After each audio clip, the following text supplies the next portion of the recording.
नमस्कार, मैं हूं दीपशिखा सिंह राजपूत और आप देख रहे हैं इंडिया न्यूज। हरियाणा विशेष में आपका स्वागत है। पंजाब के फिरोजपुर में पीएम मोदी की सुरक्षा में हुई बड़ी चूक को लेकर आज जहां एक तरफ देश भर में बीजेपी नेताओं में गुस्सा देखा जा रहा है, तो वहीं दूसरी तरफ प्रधानमंत्री की दीर्घायु के लिए बीजेपी नेता महामृत्युंजय जाप कर रहे हैं, हवन यज्ञ कर रहे हैं, दुआएं मांग रहे हैं। और इसी सिलसिले में हरियाणा के मुख्यमंत्री मनोहर लाल ने सुबह पंचकूला में माता मनसा देवी मंदिर में पीएम मोदी की दीर्घायु के लिए महामृत्युंजय जाप किया, हवन यज्ञ किया और सीएम ने इस दौरान माता से पीएम के हर संकट को दूर करने की मांग करते हुए कहा कि पंजाब में साजिशन कांग्रेस सरकार की शह पर पीएम मोदी की सुरक्षा से खिलवाड़ हुआ है। उन्होंने राष्ट्रपति से पंजाब सरकार को बर्खास्त करने की मांग की है। तो तीन तस्वीरें आप देख पा रहे हैं जहां सीएम मनोहर लाल मनसा देव के मंदिर में पहुंचे, पूजा अर्चना की। दूसरी तस्वीर में और आप देख सकते हैं यज्ञ में आहुति भी दी गई।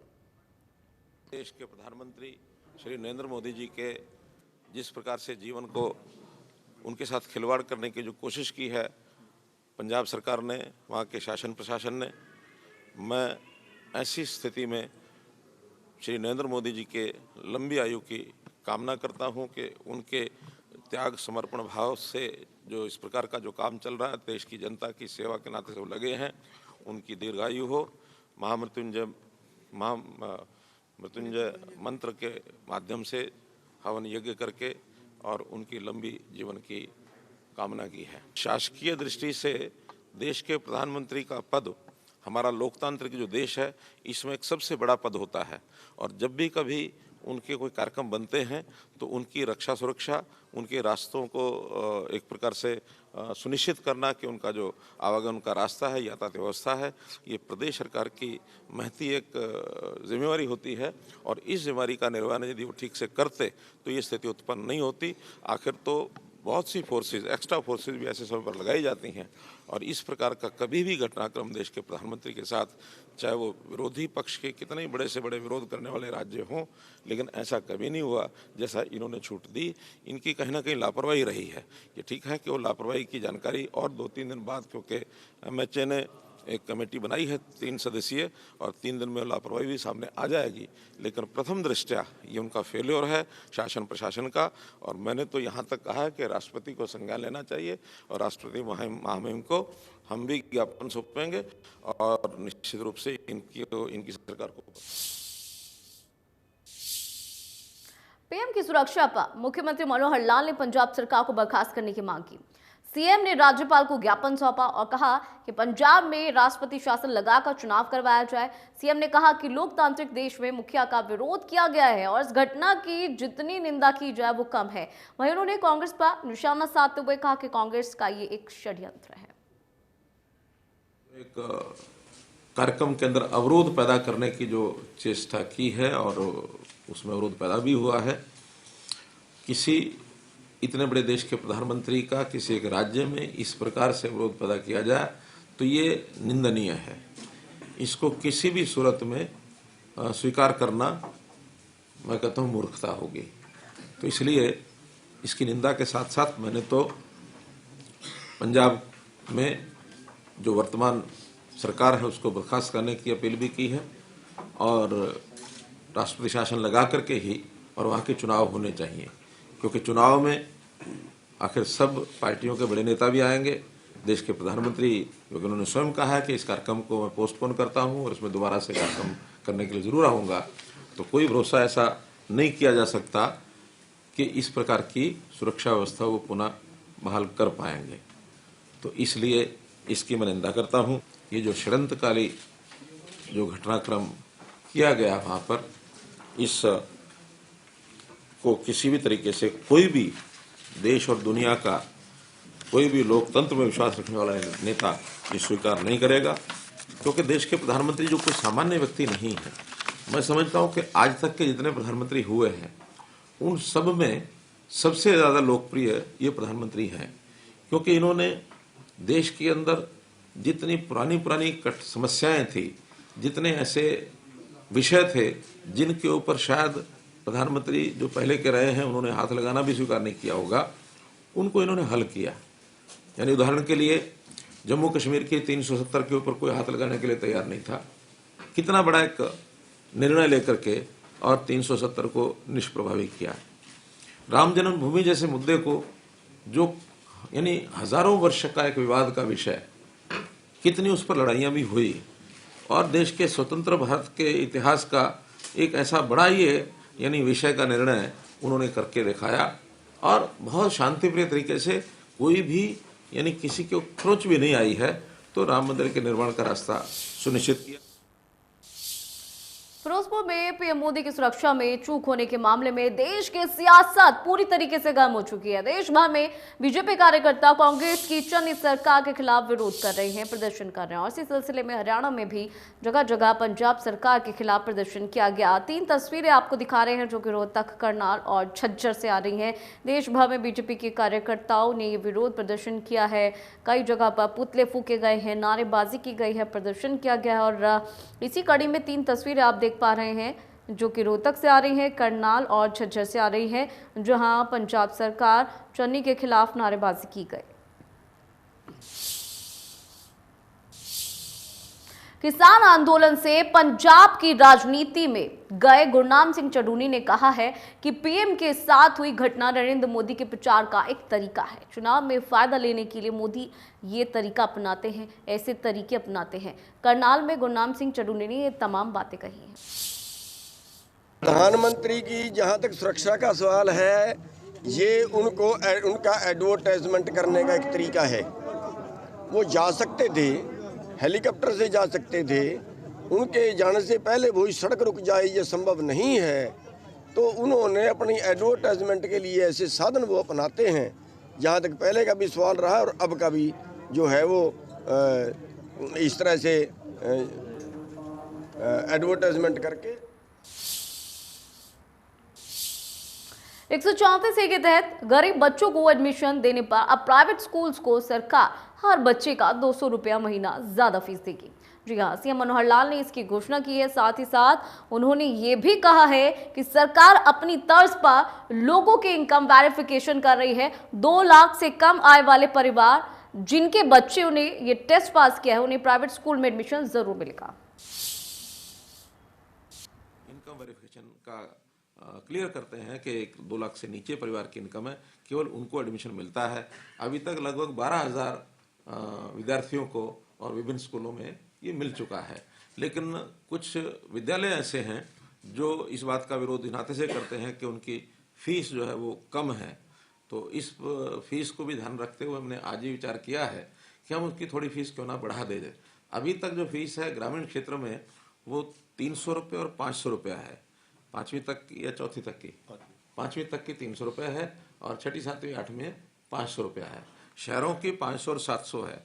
5वीं तक 500 है और 6ठी 7वीं 8वीं 700 है।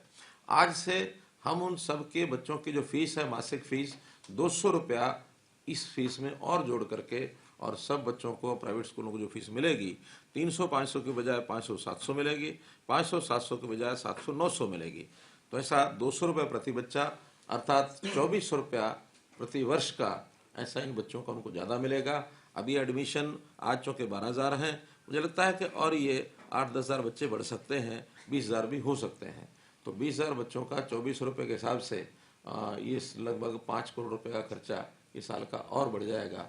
तो हम उसको देने के लिए तैयार हैं और मैं अपील करूंगा कि ऐसे जो प्राइवेट स्कूल हैं, जो बच्चे उस श्रेणी में आते हैं 2 लाख रुपए से नीचे की इनकम और उन्होंने टेस्ट जिन्होंने पास कर लिया है, वो दूसरी से लेकर के और 8वीं तक उन बच्चों को एडमिशन दें, ऐसा हमारा। सीएम मनोहर लाल ने कहा है कि प्रदेश भर में अंत्योदय मेले के जरिए सरकार गरीब परिवारों को आर्थिक सहायता और रोजगार देने का काम करेगी। इसके साथ ही उन्होंने बेरोजगारी को लेकर विपक्ष को भी आड़े हाथ लिया। नवंबर 1 तक इनमें से जिनकी आय 1 लाख रुपए से कम थी, उसके बाद और भी निकले हैं, लेकिन उस समय तक जो आंकड़ा हमारे पास था 1,48,000 परिवारों का था। क्योंकि एक लगातार चलता हुआ प्रोसेस है, कोई 1,48,000 ही है ऐसा नहीं है, और होंगे, निश्चित रूप से होंगे, लेकिन हमने उसमें से अपना काम शुरू करने के लिए इसी आंकड़े को लेकर आगे काम बढ़ाया था 1,48,333 परिवारों को, और उसमें से 91,900 परिवार उन अंत्योदय मेलों में उपस्थित हुए आए। बाकी लोग नहीं आए, सबको बुलाया था हमने। और उसमें से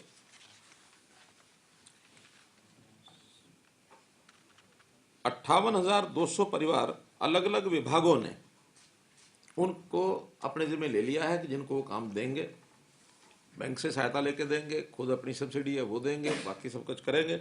और शेष परिवार जो हैं वो अभी काउंसलिंग के लिए, हमारी जो टीमें हैं, काउंसलिंग टीमें जिलों की, उनके पास हैं कि वो कोई इस प्रकार की स्कीम बैंक यानी अब डिपार्टमेंट की स्कीमों में फिट नहीं बैठे हैं और इसके अलावा क्या काम कर सकते हैं उनसे दोबारा से पूछेंगे। इसमें आउटसोर्सिंग की बात मैंने नहीं पूछी थी, हो सकता है कुछ लोग उसमें आउटसोर्सिंग की इच्छा व्यक्त करें तो आउटसोर्सिंग में प्राइवेट नौकरी में भी जा सकते हैं, सरकारी में भी जा सकते हैं, जैसी आवश्यकता होगी वैसा करेंगे। और इसके अंदर से कुल जो स्वीकार कर लिए गए हैं इन 58,000 में से 27,600 परिवार तो ऐसे हैं उनको जो सहायता देनी है वो दी जा चुकी है या अब वो बैंकों के माध्यम से बांटी जा रही है। लेकिन इस क्रम को हमने कहा कि जनवरी के, वैसे तो 7 तारीख तक, आज तक उन्होंने करना था और आज के बाद दूसरा चरण हमने उसका अंत्योदय मेले का लगाना था, लेकिन उस कार्यक्रम को विड्रा केवल कोविड के कारण से किया है। अब जैसे ही कोविड की स्थिति ठीक होती है तो सेकंड फेज इसी का, उसमें जो पिछले परिवार रह गए वो भी, और तब तक 1 लाख तक की इनकम के और परिवार आएंगे वो भी, उनको सबको बुलाया जाएगा। लेकिन निश्चित रूप से कोविड के खत्म होने पर हम सोचते हैं 31 मार्च से पहले इसको हम पूरा करें, क्योंकि हमारा टारगेट 1 लाख परिवारों को सहायता देने का 31 मार्च तक का है। अगर ये कोविड बाधा नहीं बनता है तो इसको हम जरूर उस समय तक पूरा कर लेंगे। हमारे जो कांग्रेस के मित्र हैं, एक अविश्वसनीय, जिसको कहना चाहिए, एक मैगजीन के आंकड़ों के आधार पर जितना वो झूठ बोलने का काम उन्होंने कर रखा है शुरू में, और वो है CMIE की जो एक मैगजीन का वो आंकड़ा बार बार दे करके बेरोजगारी का विषय करते हैं।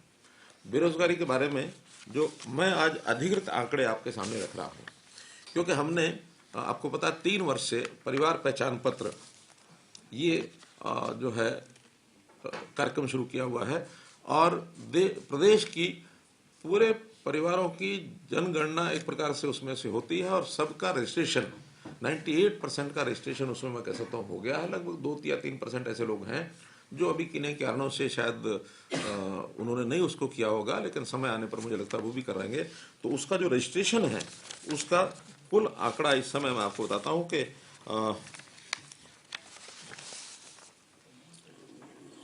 65,78,311 परिवार हैं और 2,57,99,000 अर्थात 2,58,00,000 की जनसंख्या उसमें अंकित है।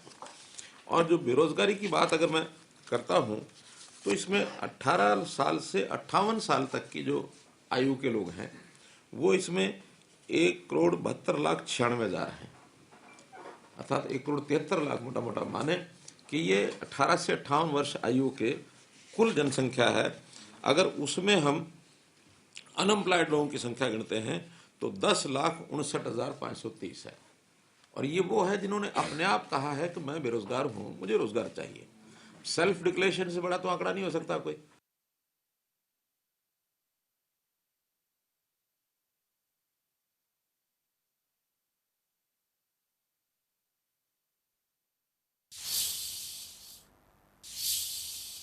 गृह एवं स्वास्थ्य मंत्री अनिल विज इन दिनों एक्शन मोड में नजर आ रहे हैं। जी हां, अनिल विज ने पंचकुला के सेक्टर 6 अस्पताल का औचक निरीक्षण किया, जहां उन्होंने मरीजों से मुलाकात की और उनसे बातचीत की, हालचाल जाना। इस दौरान उन्होंने कोरोना को लेकर तैयारियों का जायजा लिया। कोविड की तैयारियों को जांच रहे हैं। पिछली वेव में सबसे ज़्यादा दिक्कत ऑक्सीजन की आई थी, उसकी तैयारी का जायजा ले रहे हैं। हमने वेव के बाद सब अस्पतालों में अपने PSA प्लांट लगाने का निर्णय लिया था और 84 PSA प्लांट हमारे सरकारी अस्पतालों में और मेडिकल कॉलेज में फंक्शन में है। और प्राइवेट अस्पतालों को भी हमने आदेश दिया था कि वो भी अपने PSA प्लांट्स लगाएं। तो 54 उनके चालू हो चुके हैं। तो ऑक्सीजन के मामले में तो हरियाणा लगभग आत्मनिर्भर है। मुख्यमंत्री मनोहर लाल ने कोरोना की तीसरी लहर के खतरनाक होने पर चिंता जाहिर की है और कहा है कि माता मनसा देवी मंदिर में माथा टेक कर सभी लोगों के स्वास्थ्य की कामना की है। देखिए, इसी प्रकार जैसे कोविड भी तीसरी लहर उसकी जिस प्रकार से बहुत तेज गति से बढ़ रही है, निश्चित रूप से इसमें भी महामारी माँ मनसा देवी का हमको आशीर्वाद मिले और ये जल्दी से बीमारी दूर हो, ऐसी मैंने कामना की है। सरकार के द्वारा 15 वर्ष से 18 वर्ष तक के बच्चों को कोरोना का सुरक्षा कवच मुहैया कराने के लिए वैक्सीनेशन का काम शुरू कर दिया गया है और इसी कड़ी में स्कूल्स में बच्चों के लिए वैक्सीनेशन का काम किया जा रहा है। अब ऐसे में बच्चे भी इस अभियान में बढ़ चढ़ कर हिस्सा ले रहे हैं। स्कूली बच्चे न केवल स्वयं को कोरोना वैक्सीनेशन के लिए आगे आ रहे हैं, बल्कि अन्य बच्चों को और अभिभावकों को भी प्रेरित कर रहे हैं। बच्चों का वैक्सीनेशन को लेकर आत्मविश्वास देखते ही बन रहा है। वहीं स्कूल में भी सोशल डिस्टेंसिंग, मास्क और निर्धारित गाइडलाइंस के अनुसार वैक्सीनेशन किया जा रहा है। तो अलग अलग जगह की दो तस्वीरें आप देख पा रहे हैं अपनी टेलीविजन स्क्रीन पर, जो कि सोनीपत से आ रही है और फरीदाबाद से आ रही है, जहां बच्चे पहुंचे वैक्सीनेशन सेंटर पर, खुद को वैक्सीनेट कराया और साथ ही साथ एक संदेश भी दिया दूसरे बच्चों के लिए।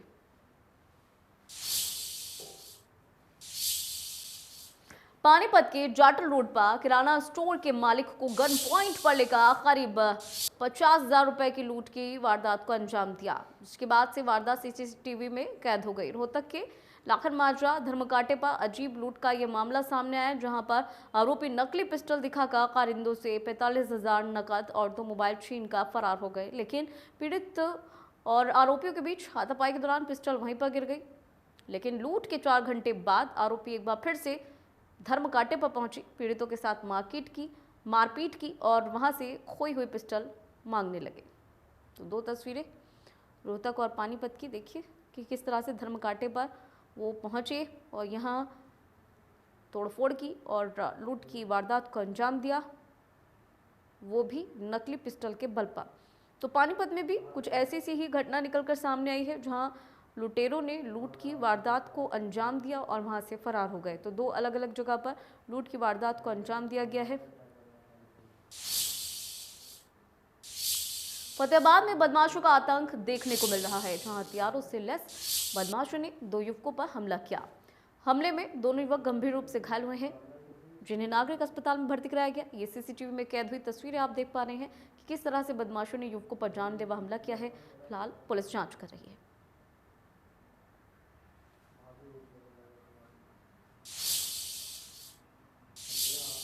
तो हरियाणा विशेष में फिलहाल इतना ही, रुकेंगे एक छोटे से ब्रेक के लिए।